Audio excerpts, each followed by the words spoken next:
Brian Brown is on the telephone. Good morning, Representative Brown. How are you? Good morning, Henry. How are you? Are you on the road to Raleigh right now?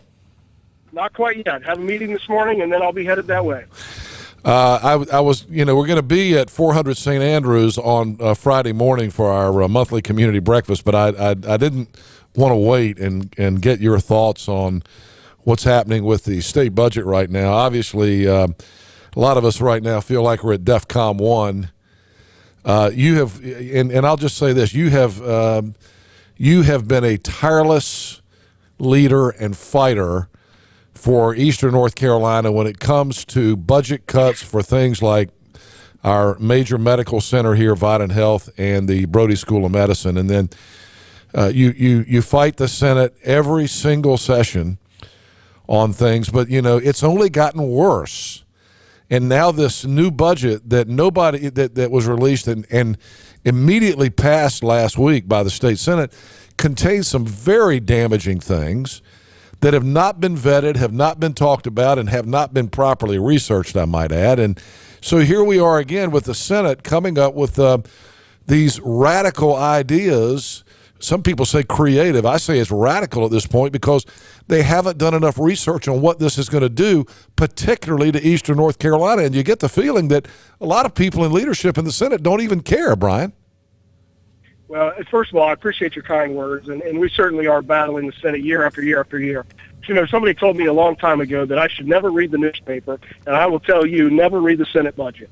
The reality is that these guys, they're a very disciplined group of legislators. I would be willing to bet that 85 to 90% of the things that we're really upset about, they don't even really care to want. It's things that they feel like they can go into the budget negotiating process and give up in order to get the things that they truly want.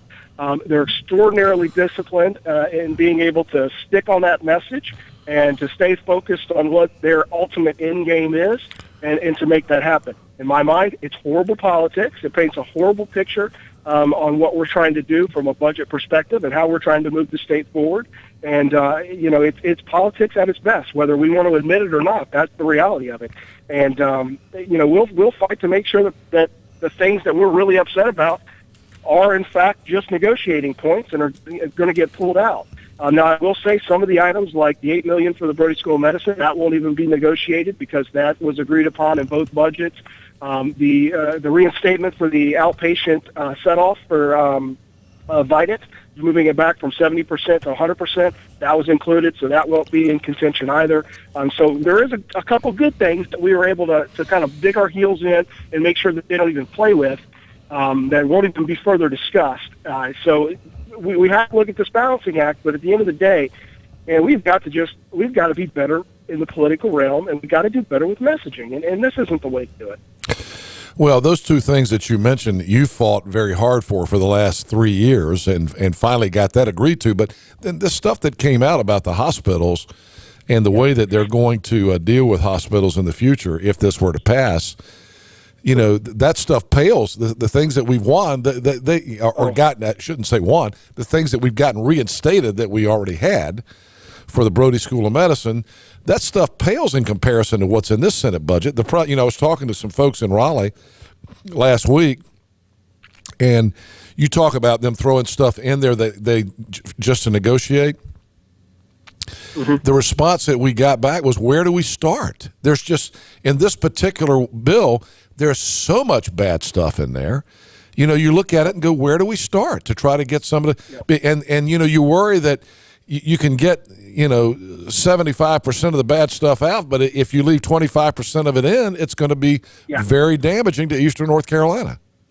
Absolutely. And to your point, the majority of the bad stuff is policy items that's never been to committee, policy items that's never been openly debated, policy items that the public's never been able to comment on or do research on or provide background on. These are, and in my opinion, as a legislator, if I feel like I got to put policy in the budget, it's probably not very good policy. If we can't parade it out in front of a committee, it's probably not very good policy. And, we've got to stop doing the things that we're doing, and we've got to start holding these individuals accountable. And I'll say it straightforward. You have said multiple times this morning, where's our leadership in the Senate here in the eastern part of this state, that they're all from the western part of the state. I'm going to correct you. We have Harry Brown, Senate Majority Leader, lead appropriations. Where is he at in representing Eastern North Carolina and stopping this madness? Because I don't know where he's at, and it's unfortunate.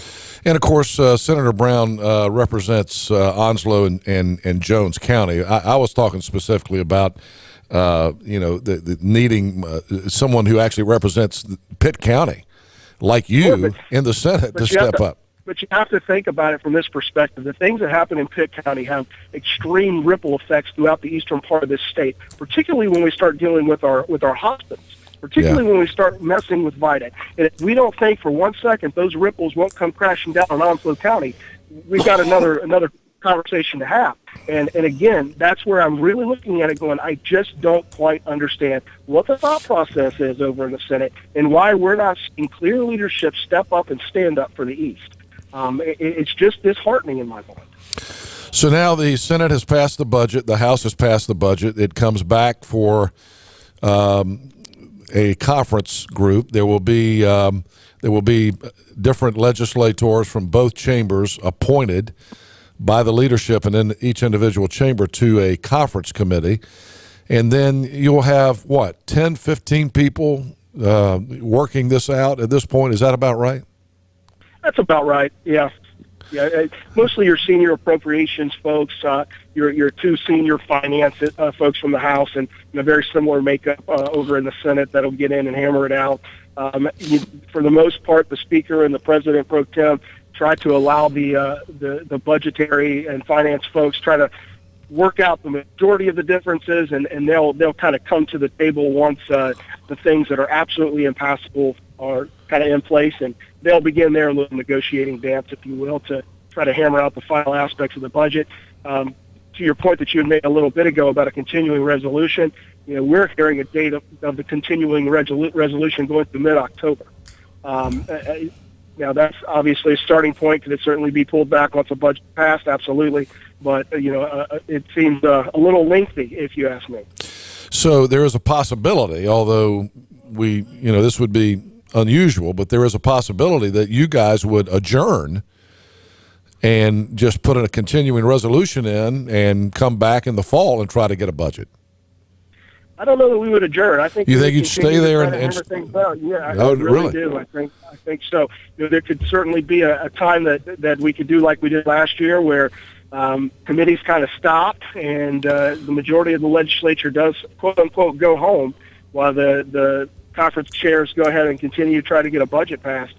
But at the end of the day, I think that there's still quite a bit of work to do when you look at Medicaid reform package that is just now moving through the House. We brought it through Finance and Appropriations last week. It'll be on the floor tomorrow. And, and we've continued to say that the Medicaid reform package that the Senate's put forth in the budget and the package we're putting forth and will be passed out of the House this week will certainly not be the final Medicaid package. So there'll be quite a bit of negotiation and heartburn on that as well. So Brian, again, if you just joined us, this is Representative Brian Brown, who represents Pitt County in the North Carolina House of Representatives. What role will you take now? I know you're always active, but you've got guys, you and I were talking about it by text this morning. You got people like Nelson Dollar from Wake County, Jason Sane, Bill Brawley from Charlotte, who are top appropriations guys. Where is Linda Johnson and Donnie Lambeth from? Yeah, actually, Donnie Lambeth, Linda Johnson's been one of the full appropriations budget chairs for several years. She's very high in the education aspect of the budgetary process, fully understands K-12, the universities. So she'll remain kind of one of those beacon of points as we try to make sure that we don't lose anything for the university. Now, Donnie Lambeth himself used to be a hospital administrator. So he is very deep in the Medicaid negotiation process and really one of those individuals that we have to really lean on when we start talking about some of these tax plan issues that could truly just be devastating to hospitals. And I think Donnie will really be able to paint a very enlightful picture for the budget chairs as we continue to move this process forward as to how detrimental it'll be.